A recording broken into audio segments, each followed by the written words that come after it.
Hey guys, so you ready to get in touch with your artistic side? Let's do this. Do-it-yourself custom pop time. Now, first off, Funko has an awesome thing. I don't know if you've seen it yet or not, but they're do-it-yourself pops. They come in male and female form. They're the same price as all the other pops, and they're pre-primed. So if you only want to do anything that I'm about to tell you, you can simply use markers on this thing, and it will look just as good. Supplies, you're going to need a lot of supplies. I'm going to go real quick over what you need, at least what I use. You can use whatever you want, but I'm going to tell you exactly what I use. I'll go more into detail right after this intro. First off, you need an Exacto Knife. Exacto Knife is your best friend, so meet him. His name is Exacto Knife.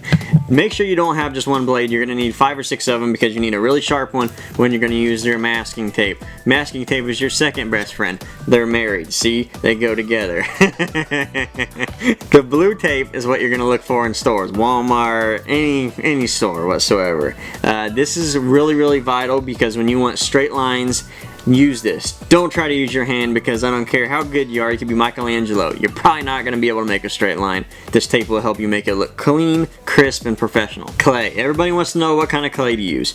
Simply put, they have 2 different kinds that you're going to be, at least that are most common to use. They have Super Sculpey, which is an oven-baked clay. The only problem with that is you do have to put it in the oven, and it gives you like a poisonous film around your oven. Now, they say it's not poison, say it's not toxic.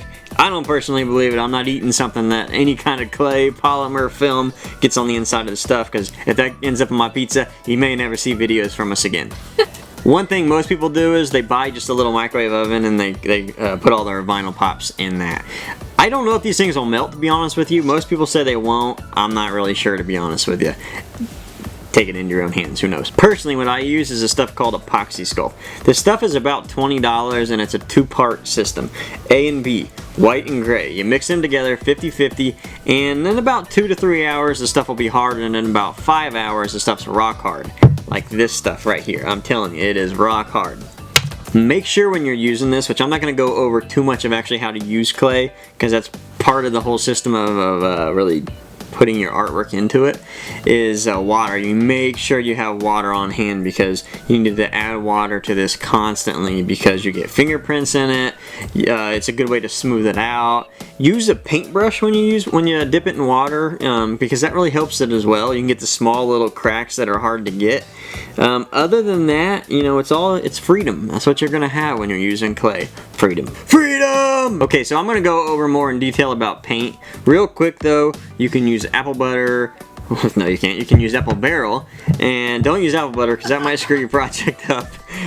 You can also use Anita's. This stuff's found at Hobby Lobby. It's real cheap paint. It doesn't really matter what kind of paint you use, just make sure it's acrylic. I personally would stay away from the model car paint because it stays sticky for a long time, and if you don't let that stuff dry for 2 days sometimes, depending on where you live and how humid it is, it can really kind of, I'm not too crazy about it because you get a lot of fingerprints in it. This stuff dries really quick. You're going to need a lot of coats. I'll go over more of how to actually use that. I personally airbrush. I use both, but airbrushing gives you a really nice clean surface. That's the reason I like to use the airbrush. You can use an airbrush if you want. You can use paintbrushes if you want. It doesn't really matter. I personally use a thing called Monster Color. It's a really good paint. You don't really need a primer. It's expensive, but like I said, it's a really good paint. Another important thing you're going to need is wire. Wire is important because when you take the heads off these pops, you're going to want to drill a hole. You don't have to, but if you airbrush, it's really nice to just drill a hole right through the little peg, and then you can hang his body, and then you're able to airbrush, which I'll show you here in the future. Another important thing you're going to need is sandpaper. This is 220 grit. Now, grit, if you're not familiar with sandpaper, is basically how many little specks of sand are actually on that per inch. So, the more grit up at the top means actually how smooth you can go. So you want to get 220, that's a good middle ground. That'll scrape off that clay real easy to smooth out seams and that kind of thing. And also get a 600 grit, which is the black kind, because you can use that wet sanding. That'll give you a real fine, smooth surface if you use that 600 grit sandpaper. Last but not least, you're going to need some wire cutters, obviously, for your wire, and you're going to need some scissors to help out with the tape. Now, let's get into kind of going over the basic necessities of how to paint. Alright, so here we are at the painting phase. If you're not an airbrush type, or you don't really want to put the full income into buying a compressor and an airbrush and airbrush paint, because that becomes pretty expensive, you can always just brush the old school way and use a brush and some paint. And that's generally what I do with the little parts, just so I can get more detail, not to do so much taping off. Now we're going to go ahead and paint the skin here, and the brand that I'm using right now is Apple Barrel, but really any of this type of paint will work as long as it's acrylic. You can get Apple Barrel, they have something called Anita's. I don't know if you can see that, but they really have anything. They have it at Hobby Lobby, Michael's, any little art store. As long as you pick up some acrylic paint, it's going to work good for you. Now with this kind of paint, you're going to want to put small layers on it. Don't cake it. I know once you put the first layer on, you're going to see through it, but that's okay. You want to keep it thin and just do a whole bunch of coats, and eventually you'll get a coating and a surface that you'll want. If it's too chunky, you can take a really high grit sandpaper and sand it down. That way you won't have all those bumps and bristles, and it'll look a little more uniform. The good thing about buying acrylic paint pre-made is you can buy skin tone already. So I have Apple Barrel Flesh Color, that way I don't have to actually mix anything. And I'm kind of a savage, so I use paint with foil. That's what I put it in. I don't use any kind of little bowl to put it in, but you know, you use whatever you want. It's not a big deal. Make sure you have some water so you can dip your brush in there and keep it clean. And really the best brush is the best way to go. They might be a little expensive, but they're going to last you longer, and they're just overall good brushes you're going to want to use because it keeps the low amount of bristles in it. Synthetic is generally the type I like to use. Now let's go over exactly how to use a brush, because some of you may just not be that familiar with how to use it when you're painting on directly. Your best bet is to get your brush wet and then kind of do this thing. Get that even paint surface on your brush. You don't really want to gloop it and keep a whole bunch of different paint on the tip of your brush. It's not really what you're looking for. You just want a little bit on there, and then you can start and then just run. I generally start off with just running lines straight down it. Even though you're going to get a lot of see-through parts, that's okay. Transparency is not a bad thing. That just means you're going to need more coats, and generally the more coats the better it looks anyways. So don't go in this thinking it's going to be quicker than an airbrush or anything like that, because it's definitely not. To paint it this way is a much more tedious way, but you can still get a good surface on it. And if you want that shine, which acrylic won't give you, it'll give you kind of a dull color, you can, after you're done, hit it with a clear coat of some kind, and then you'll get that sheen and shine back.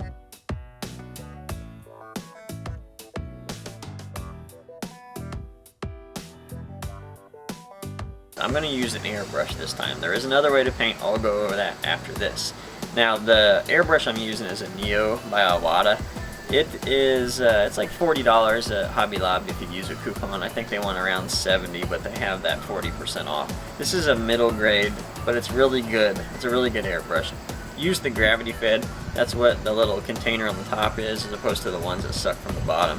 I find that these are a lot better. You're going to need a few things when you do airbrush. The first thing, and probably the most important thing, is the Airbrush Cleaner. You can get this at Hobby Lobby as well. It's from Createx. It's about $6 for a jar, but this is like the most vital thing you can have poured into your airbrush to clean it out, because the paint does dry in there and really screws up some colors if you don't get it. So make sure you pick that up when you're out there ready to purchase some airbrush tools. As far as the paint I use, I personally like something called Monster Color. They come in little jars like this, or you can get them big. They are expensive, so you get this bag, which is about every color except for brown. It's $30, but they do charge you around $15 for shipping, so it's going to be around $50 when it's all said and done for a bag. It does last you maybe, well, I don't really know how many pops it'll last you, but so far it's lasted me 4, but I did buy 2 kits because I did run out of white and black. That's the only color I've run out so far. So if you do pick up black and white, get the big ones. A lot of people don't choose to use this. I personally like Monster Color because you don't need a primer. It hardens just like vinyl paint.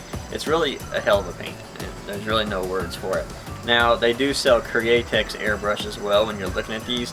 It works just as good. I'm just not a huge fan of it because you have to mix it, and I'm not a great mixer of airbrush, so if you don't get it perfectly, it gets really watery and runs everywhere. So that's the only reason that, me personally, I don't use it. But be my guest to go out there and try to use it, because it is a good paint. So earlier I said your airbrush is your most important tool. That's wrong. Wrong. The most important thing is a respirator, guys. This is the #1 thing you buy. Before you even begin to airbrush, I don't care what kind of paint it is, you got to buy an air respirator. They're really not that much. You can get them in a lot of stores for around $15 or more, depending on how good you want. But I'm telling you, the paint that I use is poisonous. It's very hazardous and can do a lot of damage to your lungs, so... So don't be stupid. Don't try to be a hard ass. make sure that you use one of these because it will save your lungs. I've done a lot of painting over the years, and I've screwed up my lungs sometimes, so make sure you use this, guys. Now, probably your second most important tool is going to be gloves. This is one thing that's super important. They're rubber gloves. You can get these things at Walgreens, Walmart, really anywhere you want to. They're not that expensive. They're $6 a box, somewhere in there. And this one I got has 40 gloves in it, and got it from Walgreens, and it will last you a long time because you can obviously use them more than once. However, if you do not use gloves and you paint with some hazardous paints, that does get down into your skin and will go into your bloodstream and can poison you, so make sure you wear gloves and a respirator. You're going to want acetone, very important as well. Another reason to wear a respirator and gloves when you use this. This will break your skin out